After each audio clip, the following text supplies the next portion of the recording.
Hey, how you doing? This is Gary A. Swaby, and today I'm going to be reviewing Rogue Lawyer by John Grisham. And as you can see, I read it on Kindle ebook.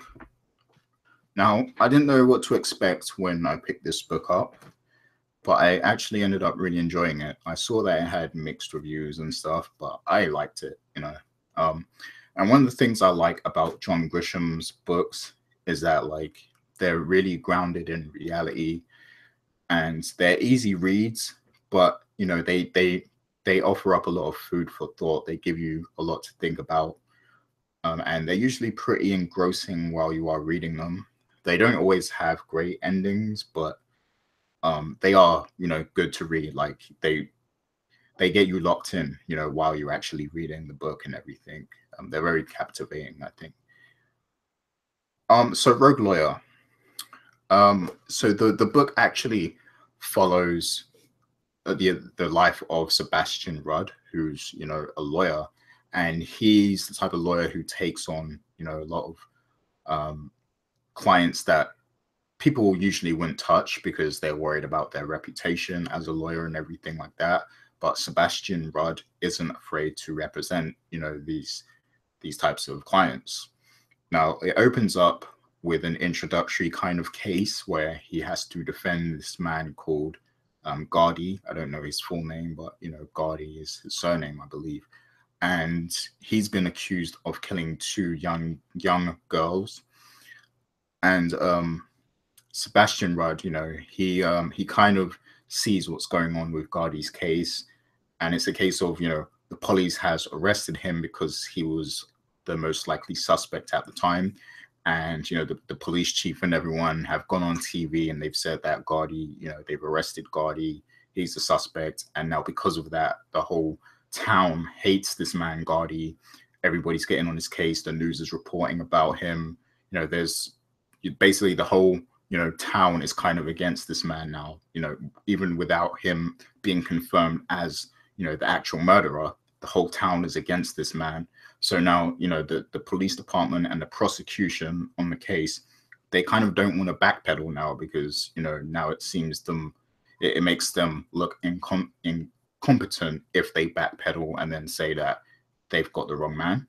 So Sebastian Rudd kind of, he can read between the lines and he can see what's going on in the case, and he knows that there isn't sufficient evidence for Gardy to be found guilty, although he believes the jurors are against Gardy and that they probably actually do want him to be guilty at this point because everyone else is already convinced that he's the murderer. But Gardy, he's the type of lawyer who isn't afraid to kind of get his hands dirty and go that extra mile to look for evidence, secure evidence, and prove that his man is innocent. So the introductory case in the book is kind of focused on that, but while that's going on, you're kind of introduced to the life of Sebastian Rudd as well. We learn that he has an ex-wife who he still tries to maintain a friendship with. They have a son together. You start to learn all these personal things about Sebastian Rudd, and it kind of fleshes out his character a little. And I like that you're gradually given these little tidbits about his life, and it's not all kind of thrown in your face as soon as the book starts. Like, you're just kind of gradually introduced to these various aspects of his life. Now, after that main introductory case, the book starts to throw some of his other cases at you, and around 20% into the book, it starts to feel a little bit like these are just going to be short stories like that, have no relevance to each other. Like, it feels like it's a bunch of short stories starring Sebastian Rudd, the lawyer, And at that point, I was kind of concerned on whether any of these cases would have an effect on the outcome of the book, or if there was even, some sort of plot that would conclude in the end, or if it was just going to be an assortment of cases.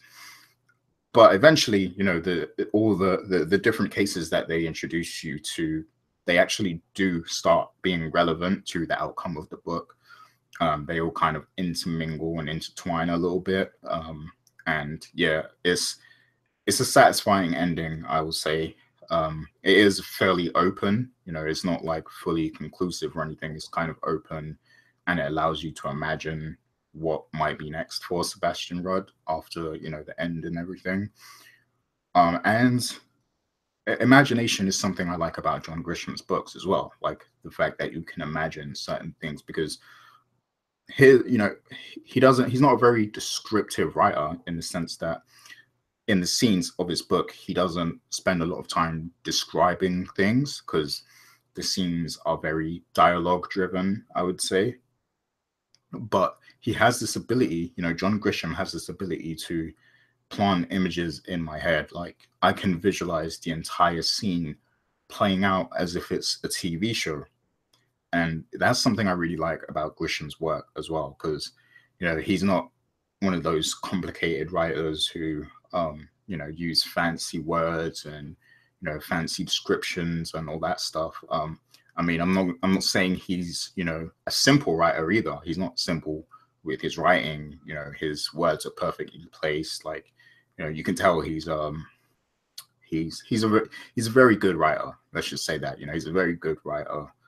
But he's not like your Stephen Kings or anything like that, who are very descriptive and use a lot of fancy terminology and stuff like that. He's his books are easy to read, but they're not simple. The context can be very complicated. There's a lot of metaphors, and there's a lot of inner meaning in his writing. But with that being said, when I'm reading other books, I'm not able to visualize every single sentence or every single scene, but John Grisham has this special ability to make me imagine everything in the scene play out in my mind as if it's a TV show. And I love that about his writing. And it's just so easy to get into. The reason I wanted to read this now is because I've read so much fantasy and so many dystopian books this year, that I just kind of wanted to read some John Grisham and kind of like reset and read something a bit more grounded in reality and stuff. And I think this was the perfect book to do that. Now, is it John Grisham's best work? No, it's not.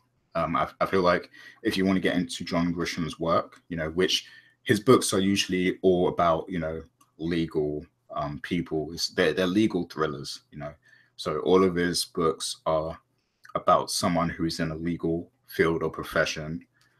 So you should know that, that's primarily what he writes. But they're really interesting, because I remember the first time I read one of his books, I think it was The Associate. I didn't know what to expect. Like, I didn't even know if I was going to like it, but, he makes legal work seem very exciting, and that's another thing I love about his books. Like he makes a profession that, a lot of people see as mundane seem very fascinating and exciting. So I like that about his books. But if you wanted to get into John Grisham's work, I wouldn't recommend starting with The Rogue Lawyer. I don't think it's his best work. It's definitely a solid book in my opinion, but it's not his best. I know he recently came out with a book called The Whistler, and people were saying that that's a great book. So, maybe you can start with that. He has a lot of other great books. The Rainmaker, is one of them.